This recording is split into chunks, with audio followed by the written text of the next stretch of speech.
नमस्कार, मैं हूं दिबांजलि मोइत्रा। राजस्थान चुनाव में अजीब अजीब रंग दिखने को मिल रहे हैं। ऐसे में इस चुनाव में महिलाओं की भागीदारी को लेकर काफी बातचीत हो रही। इस बार के चुनाव में महिलाओं के तेवर से लग रहा है कि जीत के सिवाय कुछ भी मंजूर नहीं। आज हम अपनी स्टोरी में ऐसे ही 5 महिलाओं के बारे में बता रहे हैं। देखिए ये खास रिपोर्ट।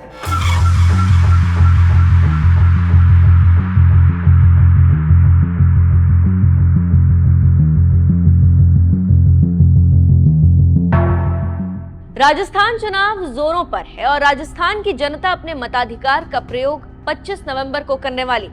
ऐसे में इस बार के चुनाव में खासी महिलाओं ने भी अपना दम दिखाया।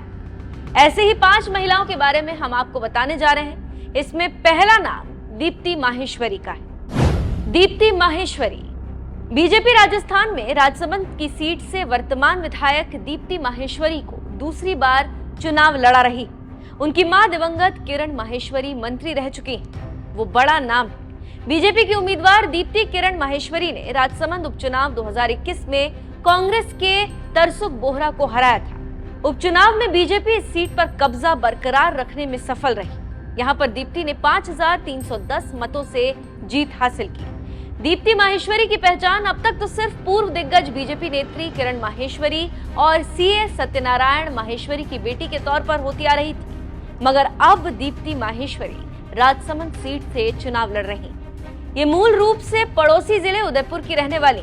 उदयपुर मूमल ग्रुप में इनकी शादी हुई। दीप्ति माहेश्वरी का एक भाई है। अब देखना होगा कि इस बार चुनाव में राजसमंद की जनता आशीर्वाद दे पाती है या नहीं। अब जिस महिला उम्मीदवार की हम बात करेंगे उनका नाम है सिद्धि कुमारी।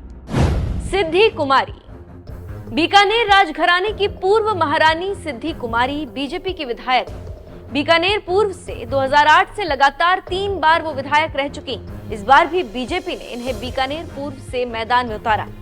बीकानेर पूर्व से बीजेपी प्रत्याशी सिद्धि कुमारी के हलफनामे को लेकर चर्चा तेज हो गई। सिद्धि कुमारी राजस्थान के बीकानेर राजघराने से ताल्लुक रखती। उन्होंने बीकानेर ईस्ट सीट से बीजेपी प्रत्याशी के रूप में लगातार 4थी बार नामांकन भरा। सिद्धि कुमारी के हलफनामे के मुताबिक पिछले सालों में वो करोड़पति से अरबपति की लिस्ट में शामिल हो गई। साल 2018 में जहां उनकी संपत्ति 8.89 करोड़ रुपए थी, तो वहीं साल 2023 में उनकी संपत्ति बढ़कर 100 करोड़ रुपए से अधिक 1.11 अरब रुपए पर पहुंच गई। अब देखना होगा कि इस बार क्या होता है। अब जिस महिला की हम बात करेंगे उसका नाम है दिव्या मदेरणा। दिव्या मदेरणा कांग्रेस नेता दिव्या मदेरणा 39 साल की। वो ओसिया विधानसभा सीट से चुनाव लड़ रही। 2018 में दिव्या मदेरणा ने बड़ी जीत दर्ज की थी। एक बार फिर कांग्रेस ने दिव्या को चुनावी मैदान में उतारा। ओसिया की जनता उनकी जीत पक्की मान रही। ओसिया से कांग्रेस प्रत्याशी दिव्या मदेरणा दिग्गज जाट नेता परसराम मदेरणा की पोती और पूर्व मंत्री महिपाल मदेरणा की बेटी। निवर्तमान विधायक दिव्या मदेरणा अपनी बेबाक राजनीति के लिए प्रसिद्ध है। उन्होंने कई बार अपने तीखे सवालों से अपनी प्रदेश कांग्रेस सरकार को सवालों के घेरे में खड़ा कर दिया। अब देखना है कि इस बार क्या होता है। अब जिस चौथी महिला की बात करेंगे उनका नाम है अनीता भदेल। अनीता भदेल बीजेपी नेता अनीता भदेल 20 साल से लगातार चुनाव जीतकर विधायक बनती आ रही। वो एक बार राजस्थान सरकार में मंत्री भी रही। इस बार भी अनीता भदेल अजमेर दक्षिणी सीट से चुनाव लड़ रही। अजमेर दक्षिण का सियासी सूरत हाल ये है कि अजमेर शहर को आरएसएस का गढ़ माना जाता है। अजमेर दक्षिण विधानसभा क्षेत्र पर भी आरएसएस का अच्छा खासा प्रभाव। यही वजह है कि पिछले 20 सालों से इस सीट पर बीजेपी का कब्जा है। खास बात यह है कि 2003 से 2018 तक 4 मर्तबा विधानसभा चुनाव में अनीता भदेल विधायक रही।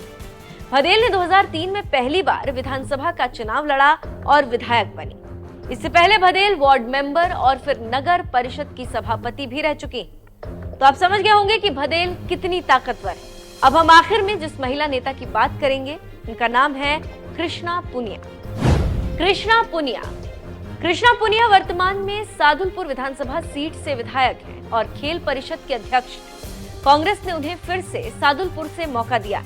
खास बात यह है कि 1993 के बाद इस सीट पर कोई भी पार्टी दूसरी बार नहीं जीत पाई। तब यहां से कांग्रेस ने जीत दर्ज की थी। अब देखना है कि इस बार पुनिया कांग्रेस का झंडा बुलंद कर पाती हैं या नहीं। आपको ये स्टोरी कैसी लगी हमें कमेंट करके जरूर बताएं।